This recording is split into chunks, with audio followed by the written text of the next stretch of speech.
So Black Ops 6 had its final update before the holidays here, with a new event kicking off today from now until the new year, a few minor changes, and a few returning items that may be of interest when it comes to any free time you have for maybe, say, grinding camos over the holiday break upcoming. So today, we're going to break down and take a look at what changed and what you should know about when it comes to the update at hand. Drop your thoughts below, drop a like if you enjoy the video, and make sure to subscribe to stay updated with all things Black Ops 6 and other FPS content I'd love to have in the community. But for now, let's get into it. So the first and biggest part of this update was the new seasonal event, the Archie's Festival Frenzy event that comes with 12 presents you'll need to unwrap as you progress, or 13 if you're a Black Cell user, giving all the event rewards of, firstly, smaller cosmetic items, the Happy Holidays weapon sticker, mounted weapon charm, enjoy your stay calling card, double weapon XP token of 45 minutes, time pack bundle for gobble gums, the double XP token of 45 minutes, the Archie's Adventure loading screen, and the Season's Greetings emblems. But we do have some functional content thrown in the mix here with this event as well, where you have the Reflexes perk for Warzone, the 3-round burst mod for the compact, and the major gift weapon blueprint for the 9mm PM weapon.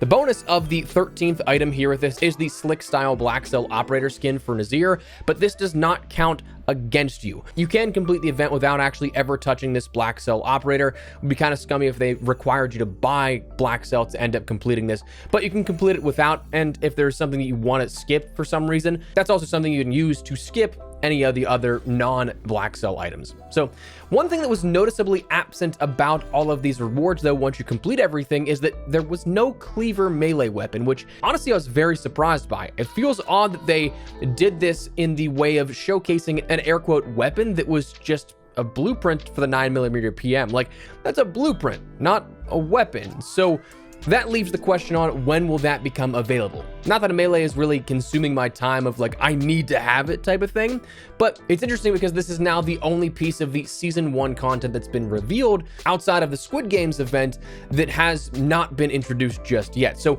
we do go into the new year with that Squid Games event and the cleaver melee weapon still on deck for Season 1 and what we have, with about a month come the new year to work with calendar-wise on when that could happen. If I'm guessing now at this point, based off of those two things being an event and then also having rewards, I would kind of wager the cleaver is now moved back to the Squid Games event and as a completion reward for that, but we'll have to wait and see. Time will tell. For me, the way that I ended up getting a few Archies with an asterisk here at this, which we'll touch on in just a second, was plunder, going in and just looting, opening caches and everything. They don't seem as abundant as they were in Modern Warfare 2 for the trophy hunt event, but they're also still pretty quick to pick up. Also, the nice part about the plunder and Warzone aspect of that is that you don't have to bank these like you did in Modern Warfare 2's trophy hunt event. They're just there, and admittedly, while I didn't stay long enough to validate it, there didn't seem to be any sort of written cap on how much you could earn per match, like 5 of 12 completed or something like that, like you had in the trophy hunt event of the past as well.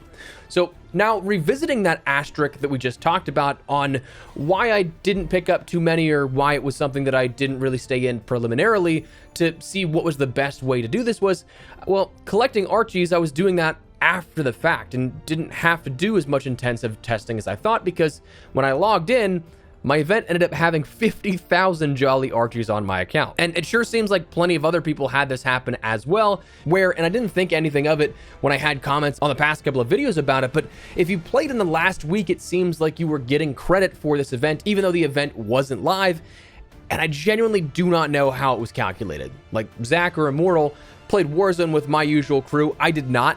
More than I did, yet had 11,000 Archies or something like that he mentioned.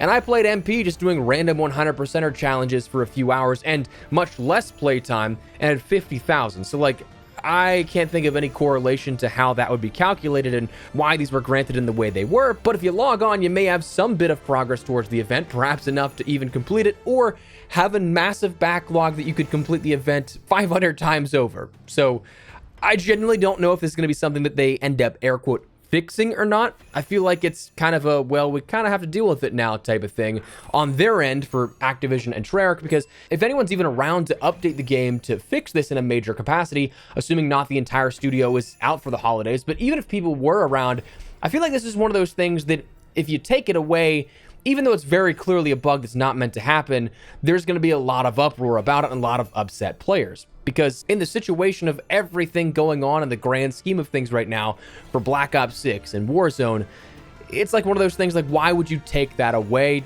Just kind of let the players have this one. Don't add insult to injury, that type of thing. But anyways, the Archie's Festival Frenzy event is here now. Jump in and try that out from now until the 3rd. Now, additional updates with today came along in the sense of new playlist updates and adjustments, as well as a few things that actually were some patch notes. But starting with the playlist, we still have those festive LTMs across multiplayer, zombies, and Warzone. Multiplayer, Infectious Holiday, Ran Snack, and Nuketown Holiday are all there. Stakeout 24/7 was added back into the rotation again, which is definitely cool for camo grinders, as well as having a hardcore variation here for it, so it does genuinely help out if you are going for camos. You can do that very quickly in that sense. Jingle Hells is in for zombies, though from what I've seen, it's not as enticing as years prior. And then Sleigh Ride Resurgence has returned for Warzone from last year's festive mode as well. So a little bit of everything for everyone depending on what you play. One thing I also noticed, and I do not know if it was bugged out for me or for anyone else, but this finally appeared to, at least on the UI side of things, conclude double XP. That was only meant to go until Monday at 10 a.m. Pacific time, but it lasted up until just a couple of hours ago. It sounds weird, and again, I don't know if it's just something that was a bug for me visually or if it was legitimately on up until this morning, but that was one of the things that I noticed as of before this update and after this update recording. So that's something that was adjusted as well.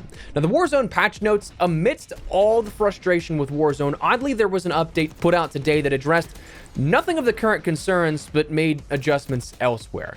So weapons, the AMR Mod 4 sniper rifle is now available, but also it restricted the Mod 4 CHF barrel attachment because it appears to be bugged. So that was removed probably, or restricted because of a bug at the moment. It removed restrictions on the Core 45 pistol and removed the restrictions of the Saga Kimbo attachments. Then audio adjustments, we saw reductions in the environmental reverb effects across all player, friendly, and enemy footsteps. Again, we've talked about how that was problematic in the past. Haven't played Warzone too much recently to know if that was still the case. They reduced the volume of the first-person player footsteps and increased volume of enemy footsteps, so you should hopefully now hear enemies a bit clearer. Though, to be honest with you, just playing a little bit of Plunder earlier today to try and get some footage of finding those Jolly Archies in supply caches, there was a player that came up on me that was like, they were knifing me and I had no audio. So it could be perk selection. That could be something that it's maybe not necessarily fixed out as much as they thought, but we'll have to wait and see. So yeah, a lot of the problems that were still persisting still do persist after this update, and we might not see a fix until the new year here with this, though again, we'll come back to that in a second.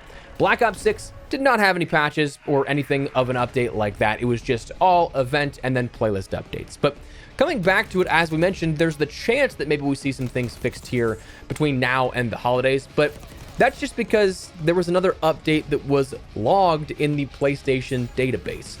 That's an interesting thing here out of the development of the last 24 hours or so, is that according to database tracker PlayStation Game Size, another update of around 5 gigabytes in size was added to the PlayStation database, which would presume that we'll have something coming in the near future. This doesn't give any sort of insight into what will be coming, but given the sizing, given the potential timing, I'd imagine it's probably like something that's more so fix-worthy and more so urgent than anything else. Grand scheme of things, 5 gigabytes is not a lot for an update, especially a title update when it comes to content, but given the urgency of some things that need fixed in Black Ops 6 and Warzone, it could just point towards fixes for that. Fingers crossed if it is a fix for these sort of things and an update that's just polishing things off, that it releases sooner rather than later, because studios and support are almost all but out entirely starting from next week until the beginning of the year, so kind of trying to avoid a Caldera 2.0 would be great, but who knows.